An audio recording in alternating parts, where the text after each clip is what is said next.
জানে, চেয়ারম্যান সাহেব জানে, যুদ্ধের সময় অনেক হিন্দুরা এই কলেমার জিকির করছে। কোন সময়? যুদ্ধ বোঝেন আপনারা? যুদ্ধ বোঝেন?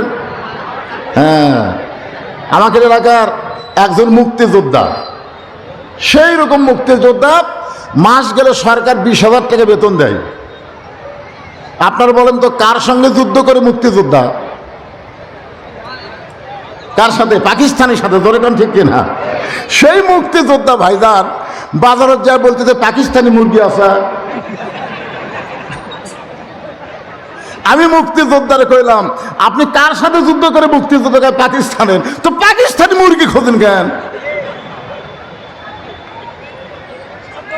এরকম মুক্তিযোদ্ধা আছে না? নাই ধরে কেন আছে না? আপনি দেশের জন্য মুক্তিযোদ্ধা, দেশ স্বাধীন, আপনারা যারা মুরব্বী আছেন তারা বুঝতেছেন, ছেলেরা তো বুঝতেছে না। তো এখন হিন্দুরা কলেমার জিকির করতেছে 9 মাস, মুসলমানের চাইতে আড়াই বেশি। আর্মি দেখলে লাই লাই লাই লাই লাই লাই, আর্মি কয় বিলকুল ঠিক হয়, ঠিক হয়। 9 মাস পরে দেশটা যখন স্বাধীন হলো, এক হিন্দু মুরব্বী আমারে কয় মুসলমানের কলমার দাম আছে। তা আপনি হিন্দু হয়ে কলমার দাম কেমনে বুঝলেন? বলে যুদ্ধের সময় এই কলমা মুখে রাখার কারণে আর্মির গুলি থেকে বাঁচা গেছি।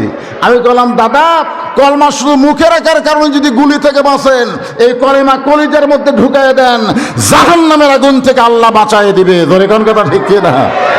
এখন আপনার বলেন, ইমানকে খালি মুখে রাখবেন না কলিজার মধ্যে ঢুকাবেন?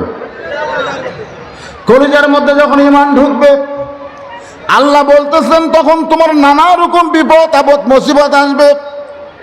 আল্লাহ বলতেছেন, ওয়ালা নাবলুওয়ান্নাকুম বিশাইইন মিনাল খাউফি ওয়াল জুই ওয়া নাকসিম মিনাল আমওয়ালি ওয়াল আনফুসি ওয়াস সামারাতি ওয়া বাশশিরিস সাবিরিন।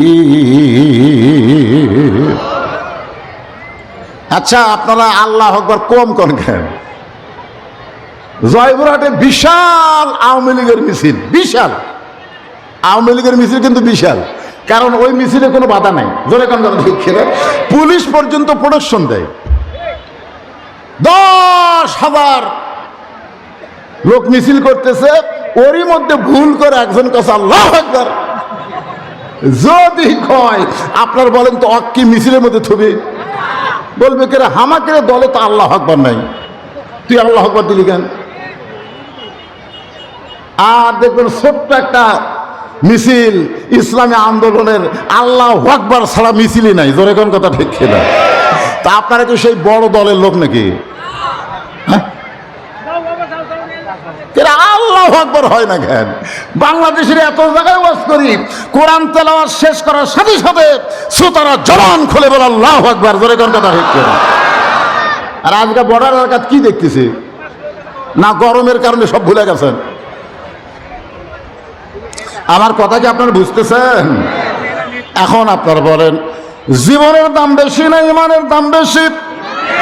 সবাই বলেন, জীবনের দাম বেশি না ইমানের দাম বেশি? জীবন বাঁচান ফরজ না ইমান বাঁচান ফরজ? কিন্তু আমাদের বাংলাদেশে অনেকে বলে জীবন বাঁচান ফরজ। আপনি যতই চেষ্টা করেন, আপনি আপনার জীবন বাঁচাবার পারবেন না, তবে একটু চেষ্টা করলে আপনি আপনার ইমান বাঁচাবার পারবেন। আমার মায়েরা বোনেরা শোনেন, এরপর আল্লাহ রাসূল বলেন, তাসদিক বিল জানান আমল বিল আরকান। তুমি যে আল্লাহকে বিশ্বাস করেছো, এই আল্লাহর হুকুম অনুযায়ী তোমাকে আমল করা লাগবে। আমল করতে গেলে নবীর তরিকা মোতাবেক তোমাকে চলা লাগবে। হুকুম কার? হুকুম কার? আর তরিকা? তরিকা মানে বোঝেন? আজকে বলে 4 তরিকা। কয় তরিকা? 4 তরিকা। কাদরিয়া, চিশতিয়া, নকশবন্দিয়া, মুজাদ্দিদিয়া। সম্পূর্ণ ভুয়া কথা। 4 তরিকায় কোনোদিন মানুষ চলতে পারে না।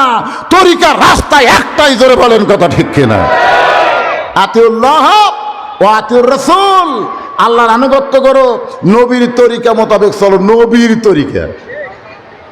কোরআনের কোন জায়গায় কাদরিয়া আছে, মুজাদ্দিদিয়া, নকশবন্দিয়া? হায় হায়, এগুলা সব মানুষকে বিভ্রান্ত করার জন্যে নানা ধরনের তরিকা বের করা হয়েছে। জোরে করার কথা ঠিক কিনা? তরিকা একটাই, আল্লাহ রাসূল। মা আতাকুমুর রাসূলু ফাখুযুহু ওয়া মা নাহাকুম আনহু ফান্তাহু। আল্লাহ কোরআনে বলেছেন আমার নবী যেটা করেছেন ওটা তোমরা করবা, নবী যেটা করে নাই ওইটা করা যাবে না। যাবে? এখন শোনেন, আমল বিল আরকান, ঈমান যদি আমরা আমল করতে চাই, সে আমলের কিতাব আল্লাহর কোরআন আমাদের সামনে আছে না নাই? জোরে কোন আছে না নাই? কথা কোন আছে না নাই? রাসূল বিদায় হজের খুতবা বললেন, আমি দুনিয়া থেকে বিদায় নিব, চিরদিন আমি দুনিয়াতে থাকবো না, কিন্তু আমি যাওয়ার পরেও তোমরা পথভ্রষ্ট হবে না যদি দুইটা জিনিস তোমরা আঁকড়ে ধরো। একটা হলো আল্লাহর কোরআন আর একটা নবীর সুন্নাত। এই দুইটা জিনিস যদি আমরা আঁকড়ে ধরি তাহলে আমাদের পথভ্রষ্ট হওয়ার কোনো সম্ভাবনা, জোরে বলেন সম্ভাবনা। একটু মনোযোগ দিবেন, আল্লাহর সূরা আসরের 2 নম্বর বিষয়টা বললেন ওয়া আমিলুস সালিহাত, তোমাদেরকে নেক আমল করা লাগবে। এখন নেক আমল যদি আমরা করতে চাই, সুন্দর একটা পরিবেশের দরকার আছে না নাই? বর্তমান যেই পরিবেশ চলতেছে এই পরিবেশে নেক আমল করা খুব কঠিন। বর্তমান প্রধানমন্ত্রী 564টা মডেল মসজিদ বানায় দিছে। আমাদের বাংলাদেশের প্রধানমন্ত্রী, গোটা পৃথিবীর কোনো প্রেসিডেন্ট, কোনো প্রধানমন্ত্রী এত মসজিদ বানায় নাই যেটা বাংলাদেশের প্রধানমন্ত্রী বানাছে। ধরে কোন ঠিক কিনা? আওয়ামী লীগের অনেক নেতারা বলে, হুজুর আপনারা তো আমাকে প্রধানমন্ত্রী দেখবার পারেন না, যদি দেখবার পারতেন তাহলে এতগুলো মসজিদ বানালো, আপনারা একটা মাহফিলও কর নাকি? আমি আজকে আপনাদের বলতেছি, বর্তমান প্রধানমন্ত্রী 564টা মসজিদ বানাচ্ছে। কয়টা? আমি বলতেছি 564 না, 5 লক্ষ যদি মসজিদ বানায় প্রধানমন্ত্রী একটা সবও পাবে না যতক্ষণ মসজিদের নামাজের আইন পাস না করবে। জোরে কোন কথা ঠিক কিনা?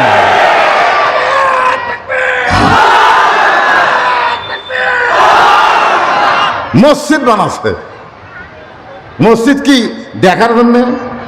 জোরে কোন দেখার জন্যে? 201 গম্বুজ মসজিদ টাঙ্গাইলে সব দেখবার যায়। আমার এলাকার ছেলেরা গেছিল হাইস মাইক্রো ভাড়া করে, মসজিদ দেখে এসে আমাকে বলতেছে, হুজুর আপনি দেখছেন টাঙ্গাইলের গোপালপুরে 201 গম্বুজ মসজিদ? আমরা দেখে যাচ্ছি হুজুর, সেই রকম মসজিদের ছাদের উপর যাই দেখি, গুনে দেখলাম 201টা গম্বুজ। আমি কইলাম তোমরা গেছিলা কখন? কয় 11টায়। ওখান থেকে তোমরা আইসো কখন? কয় 3টায়। তো 11টা 3টা মাঝখানে একটা নামাজ হলো, এই নামাজ কি তোমরা পড়ছো? তোর না হুজুর আমরা তো দেখবার গেছিলাম। তো বর্তমানে 564টা মসজিদ প্রধানমন্ত্রী বানাচ্ছে দেখার জন্যে। জোরে কান দেখার জন্যে। তাহলে মসজিদ আছে, মুসল্লি নাই। এরকম 1 কোটি মসজিদ বানায় কোনো লাভ হবে না।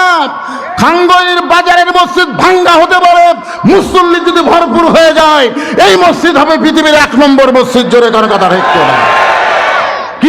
কিসের মডেল মসজিদ? একটা মুসল্লি নাই, গোটা মসজিদ খালি মরুভূমির মতো খাঁ খাঁ করতেছে। আল্লাযীনা মাক্কান্নাহুম ফিল আরদ, আল্লাহ কোরআনে বলেছেন মুসলমানের মধ্যে কাউকে যখন ক্ষমতা দেওয়া হবে তার 1 নম্বর কাজ কি? পদ্মা সেতু নির্মাণ করা। পদ্মা সেতু, রাস্তার উপর বাইপাস রাস্তা করা, একেবারে সেই রকম প্লেন 4 লাইন রাস্তা করা, এগুলো 1 নম্বর কাজ। 1 নম্বর কাজ হচ্ছে আকামুস সালাত, নামাজ কায়েম করা। ধরে কোন কথা ঠিক কিনা? নামাজ যদি কায়েম হতো, আজকে আমাদের যুবকদের নিয়ে কোনো টেনশন করা লাগতো না। আমাদের যুবকগুলো যদি 5 ওয়াক্ত নামাজ আদায় করত, আল্লাহ কোরআনে বলেছেন ইন্নাস সালাতা তানহানিল ফাহশাই ওয়াল মুনকার, একমাত্র নামাজই পারে মানুষকে যাবতীয় খারাপি থেকে বাঁচায় দিতে। আপনারা বলেন তো ভাই, 5 ওয়াক্ত যারা নামাজ পড়ে এরা কোনোদিন আর্জেন্টিনার সাপোর্টার হয়? এরা কোনোদিন ব্রাজিলের সাপোর্টার হয়? এরা কোনোদিন বিল্ডিংয়ের উপর পতাকা টাঙ্গায়? যারাই দেখবেন বিদেশি ইহুদি খ্রিস্টানদের সাপোর্টার, খুঁজলে দেখবেন ওদের 5 ওয়াক্ত নামাজ নাই। এরা জুম্মার নামাজ পড়ে সবার শেষে যায়, সবার আগে আসে। জোরে কোন কথা ঠিক কিনা? আল্লাহ বলেছেন ওরা হলো ফাওয়াইলুল লিল মুসাল্লিন, এরা নামাজেরা এই নামাজেদেরকে জাহান্নামে ঢুকিয়ে দিবে। এরা নামাজ পড়ে না, নামাজের নামে ঠাট্টা করে। 20 রাকাত তারাবির মসজিদে যায়, 8 রাকাত নামাজ হলে মসজিদ থেকে বের হয়। আল্লাহ বলে তোদের নামাজ আমার দরকার নাই। জোরে কোন কথা ঠিক কিনা? কারণ তোরা মসজিদে গিয়া মুসল্লির মন ভাঙ্গিস, তোরা আসলে মানুষ না, তোরা হলে মানবরূপী শয়তান। জোরে কোন কথা ঠিক করে? তুমি 8 রাকাত নামাজ পড়ো, তুমি বাড়িতে পড়ো, মসজিদে ইয়ার কি মারবার যা? যদি 20 রাকাত তারাবি হয়, সেখানে 8 রাকাত পড়ো, তুমি ঘাড় কাত করে বার হয়ে আসো। তোমার কে ঢুকবার কথা? যেখানে 20 রাকাত হয় 20 রাকাতই হবে। জোরে কোন কথা ঠিক কিনা? তোমার যদি মন না চায় তুমি এই মসজিদে ঢুকতে পারবে না। তুমি যখন 8 রাকাত পড়ে বের হবে, অনেক নতুন নামাজে আছে, ওর যাওয়া দেখবে আমরাও যাই। কি আল্লাহ বলেছেন ফাওয়াইলুল লিল মুসাল্লিন, এরা মুসল্লি না, 5 ওয়াক্ত নামাজ পড়ে নাই, জুমার দিনের শেষে যে আগে বের হয়, এরা মুসল্লি? বর্তমানে আমাদের বাংলাদেশে এই মুসল্লির সংখ্যাই হলো বেশি। এখানে সূরা আসরের 2 নম্বর বিষয় হলো আমিলুস সালিহাত, নেক আমল করা লাগবে। নেক আমল যদি আমরা করতে চাই, 1 নম্বর নেক আমলের নাম হইল নামাজ। যত নেক আমল আছে তার মধ্যে 1 নম্বর কি? আরো জোরে কোন? নামাজ। এই নামাজ সম্পর্কে রাসূল বলেছেন বাইনাল আবদি ওয়াল কুফরি তারকুস সালাত, বান্দা আর কাফেরের মধ্যে পৃথক করার জিনিসটার নামই হলো নামাজ। যারা নামাজ পড়বে তারা আল্লাহর বান্দা, আর যারা নামাজ পড়ে না এরা হলো কাফের। যেই বলবো বেনামাজি আপনারা বলবেন কাফের। বলতে পারবেন না? এই বলতে পারবেন না? বেনামাজি। এতগুলো মরদ মানুষের একটা মিছিল হলো। এ বুখারী শরীফের হাদিস, মান তারাকা সালাতুম মুতাম্মিদান ফাকাত কাফারা। ইচ্ছা করে একত্ব নামাজ যারা বাদ দিল তারা আল্লাহর সঙ্গে কুফরি করলো। তাহলে এই হাদিসের সাথে আপনারা একমত না দ্বিমত?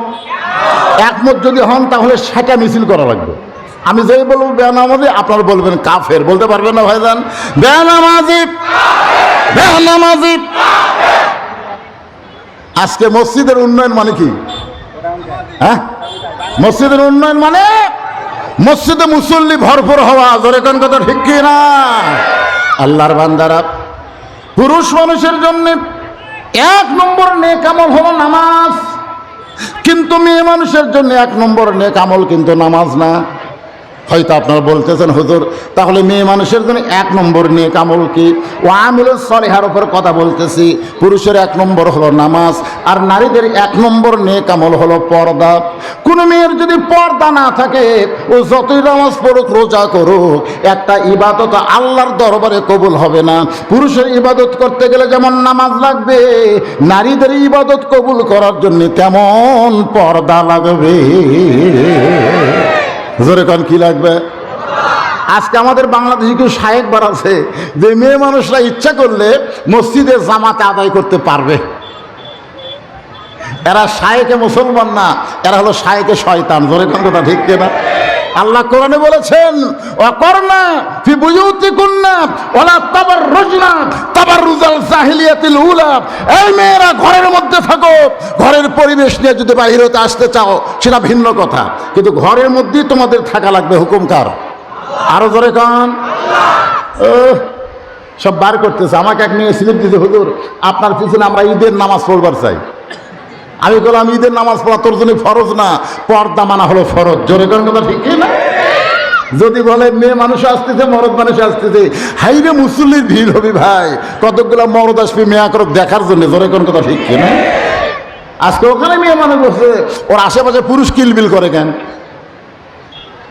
আমার মা বোনদের জন্য ওয়াজ শোনা কি ফরজ? পর্দা মানা হলো ফরজ। তুমি ওয়াজ শুনতে আইসা তোমার পর্দার খেলাপ করলা, এমন করে কথা বলতেছো, মরদ মানুষ তোমার কথা শুনতেছে, 21 বছর তুমি ওয়াজ শুনলে একটা সওয়াব হবে না, আর একদিন পর্দা মারলে ফাতেমার সঙ্গে আল্লাহ জান্নাত দেবে। জোরে কোন কথা বলতে হইসই করতেছে ইয়ার কি? হ্যাঁ, হইসই করতেছে না? আর কতগুলো মরদ দেখবার গেছে।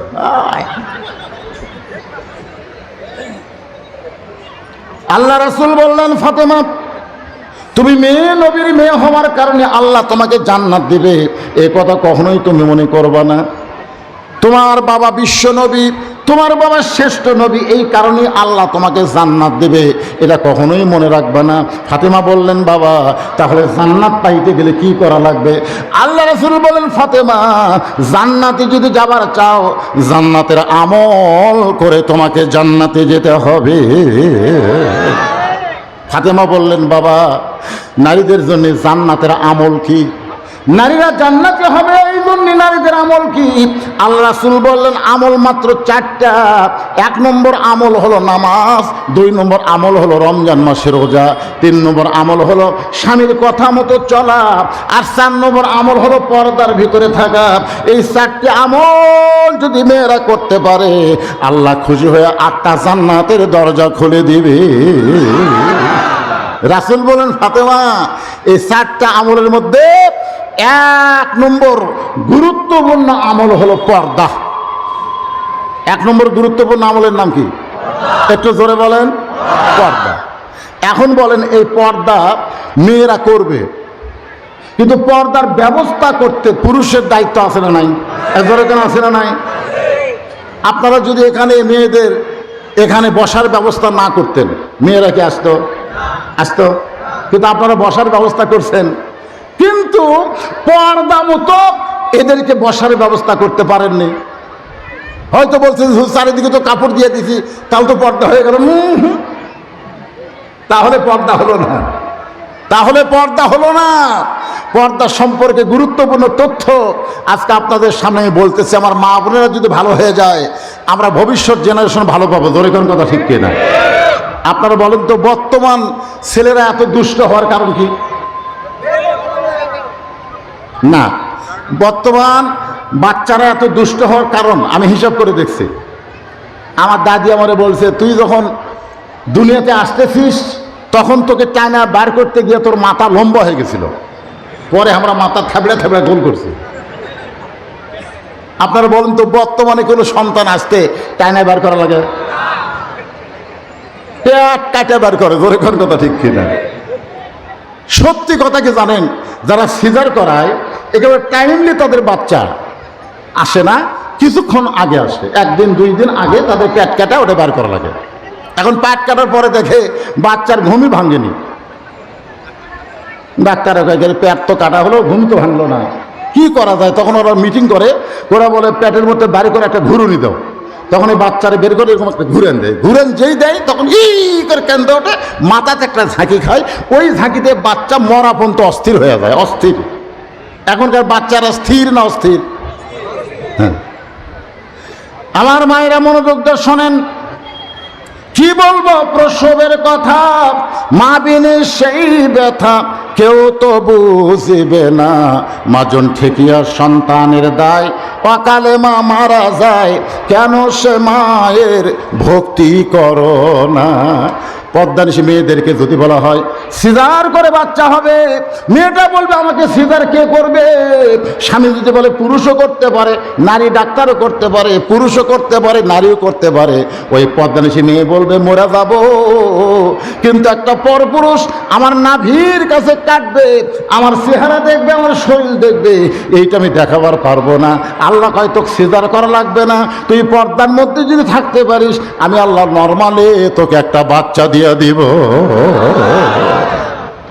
আজও বাংলাদেশে অনেক মায়েরা সিজার করে না, খালি পর্দা খেলাফের ভয়। জোরে করে কথা ঠিক না?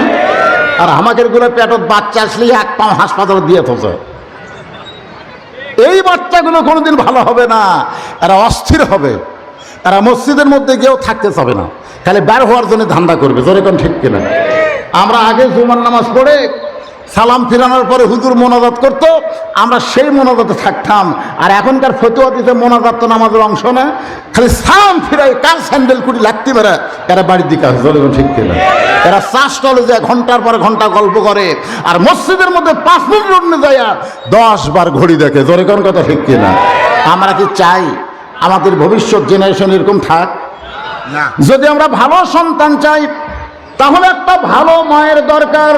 আর একটা ভালো মা যদি আমরা সমাজে চাই, একটা পর্দানিশী মায়ের দরকার। আমার মায়েরা যারা পর্দার অন্তরালে একটু মনোযোগ দিয়ে শোনেন, এই পৃথিবীতে যিনি সবচাইতে পর্দানিশী ছিলেন তার নাম হলো ফাতেমা। একদিন গভীর রাত্রে মা খাদিজাতুল কুবরা আল্লাহ নবীর ডান হাত কানা বুকের মধ্যে নিয়ে ফোফায়া ফোফায়া কাঁদতেছে।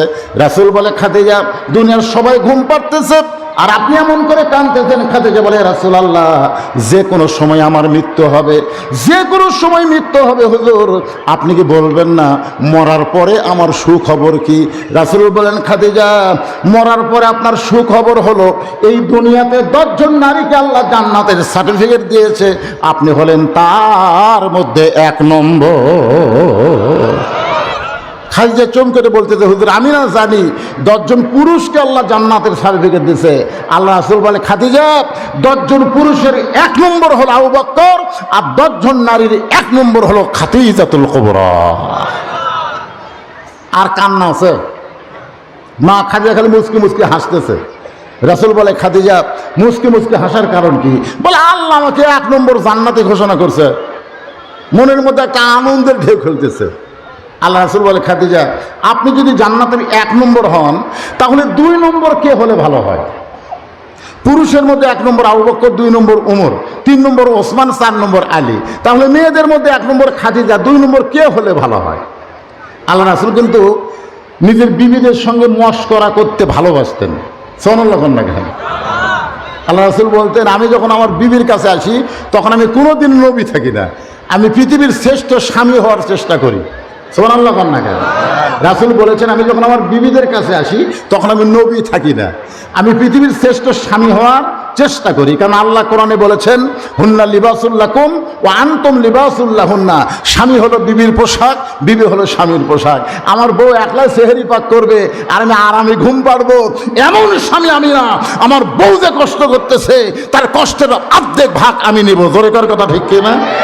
মা আয়েশা খাবার বাড়ে, রাসূল মশকে করে পানি নিয়ে আসে, বিশাল পানির মশক, মশক মানে পানির পাতিল, রাসূল মাথাত করে নিয়ে আসতেছে। মা আয়েশা নবীর সামনে দাঁড়িয়ে বলে, ইয়া রাসূলুল্লাহ, আপনি হলেন আল্লাহর শ্রেষ্ঠ নবী। রাসূল বললেন, নবী হিসাবে যেমন শ্রেষ্ঠ, স্বামী হিসাবেও তেমন শ্রেষ্ঠ হবার চাই। ধরে কার সুবহানাল্লাহ। তুমি কষ্ট করবা আর আমি আরামে খাবো, এমন স্বামী আমি না। আর আমরা নবীর উম্মতের আরামে ঘুম পাড়ি, বউ সেহরি পাক করে, পাক শেষ হলে ভয় করে, ডাক দিব না দেরি করব। সাড়ার মার্কা। জোরে কোন কি মার্কা? সাড়ার মার্কা। ও রোজা থাকবে চায় না তো, কারণ বউ জোর করে রাখায়।